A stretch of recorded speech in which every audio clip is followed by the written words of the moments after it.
नमस्कार दोस्तों, आप सभी का हमारे चैनल मई कृष्ण हूँ पर स्वागत है।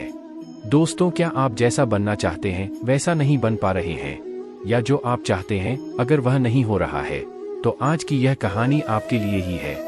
दोस्तों, इस कहानी को ध्यान से अंत तक जरूर सुनना। दोस्तों, अगर आप इस कहानी को अंत तक ध्यान से सुनते हैं तो आपको इस कहानी से कुछ ऐसा सीखने को मिलने वाला है जो आपको आपकी लाइफ में बहुत काम आने वाला है।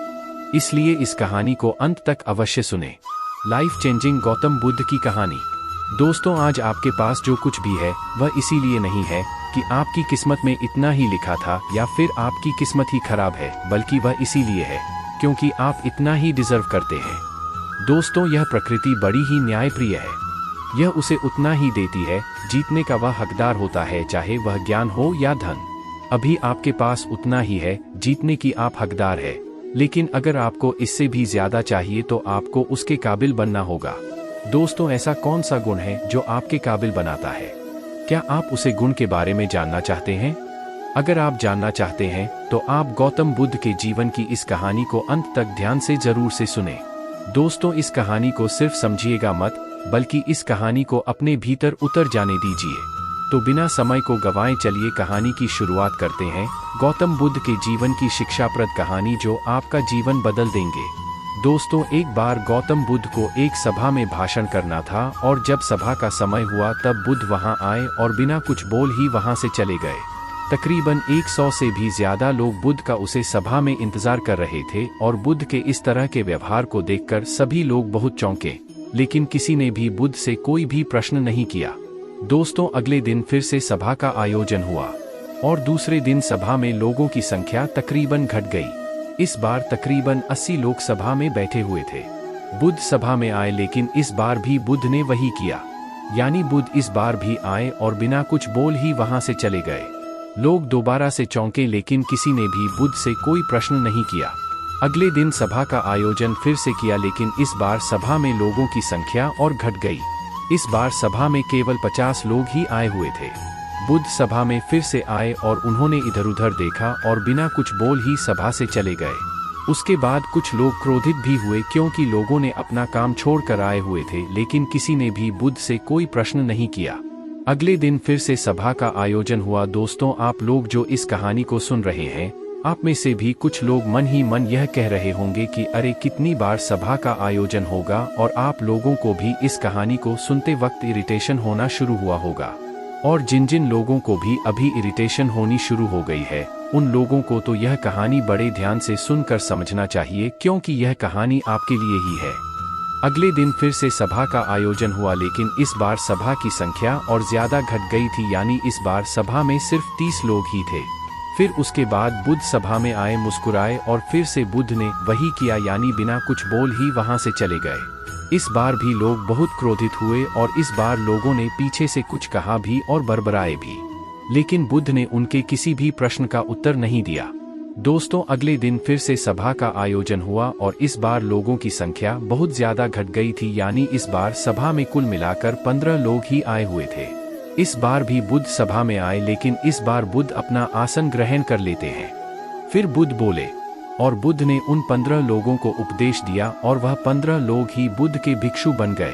और आगे चलकर उन 15 लोगों ने ही बुद्ध के ज्ञान को अलग अलग दिशाओं में फैला दिया। फिर एक दिन बुद्ध से किसी ने पूछा कि बुद्ध, आप कई दिनों तक बिना बोले ही सभा से क्यों चले जाते थे?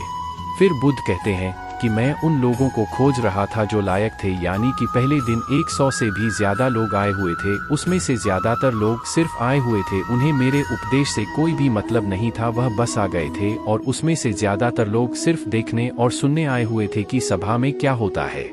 वह मेरे काम के लोग नहीं थे, क्योंकि वे लोग मेरे ज्ञान को औरों तक नहीं पहुंचा सकते थे। मुझे तो उन लोगों की खोज थी जो मेरे ज्ञान को जनवरी से जनवरी तक पहुंच सके। कई दिनों तक सभा से बिना बोले ही मैं इसीलिए चला गया क्योंकि मैं यह देखना चाहता था कि वह कौन लोग हैं जिनके भीतर वास्तव में विकास है। जिन लोगों के भीतर में वास्तव में प्यास थी, वे लोग अंत तक जरूर रुके, और जो लोग बस ऐसे ही आ गए थे, वे लोग पहले या दूसरे दिन ही चले गए। जिनके भीतर धैर्य था, उन्हें मुक्ति का मार्ग भी मिला, और जो लोग जल्दबाजी में थे, वे लोग अब घर में बैठे हुए हैं। सवाल यह नहीं है कि मैं तुम्हें क्या दे सकता हूं, बल्कि सवाल यह है कि तुम क्या ले सकते हो। तुम्हारा पत्र कितना बड़ा है और कितने की तुम हकदार हो जीतने के, तुम हकदार हो उससे ज्यादा तुम्हें नहीं मिलेगा। फिर वह व्यक्ति बुद्ध से पूछता है कि बुद्ध लायक कैसे बने। फिर बुद्ध कहते हैं कि धैर्य के द्वारा जिस व्यक्ति के अंदर धैर्य है वह अपने जीवन में कुछ भी पा सकता है। सभा में जितने भी लोग आए हुए थे, और चाहे तुम्हारे जीवन में तुम्हारा लक्ष्य जो कुछ भी हो, लेकिन तुम बिना धैर्य के सफलता के चरम तक नहीं पहुंच सकते। फिर वह व्यक्ति बुद्ध से पूछता है कि कोई व्यक्ति अपने भीतर के धैर्य को कैसे बढ़ाए। बुद्ध कहते हैं कि निरंतर अभ्यास के द्वारा हम अपने भीतर के धैर्य को बढ़ा सकते हैं। जैसे कोई व्यक्ति जब ध्यान करना शुरू कर देता है तो उसकी मन उसके सामने कई सारे अड़चन लाता है, लेकिन उसका धैर्य उसे एक दिन उसके लक्ष्य तक जरूर पहुंचा देता है। फिर वह व्यक्ति बुद्ध से कहता है कि मैं समझ गया। बुद्ध, मैं समझ गया, यानी मुझे धैर्य के साथ निरंतर अभ्यास करने की आवश्यकता है। दोस्तों, अब आपको समझ आ गया कि आपके पास वह क्यों नहीं है जो आप पाना चाहते हैं, क्योंकि आप उसके लायक नहीं हैं। आप लायक तभी बनेंगे जब आप अपने भीतर धैर्य को बढ़ाएंगे। और धैर्य कैसे बढ़ेगा? धैर्य बढ़ेगा निरंतर अभ्यास के द्वारा। और अभ्यास कौन करेगा? अभ्यास करेंगे आप, तो फिर करते क्यों नहीं? दोस्तों, खुद से ईमानदारी के साथ एक प्रश्न जरूर पूछिए कि जो आप भविष्य में बनाना चाहते हैं उसके लिए क्या आप धैर्य के साथ काम कर रहे हैं।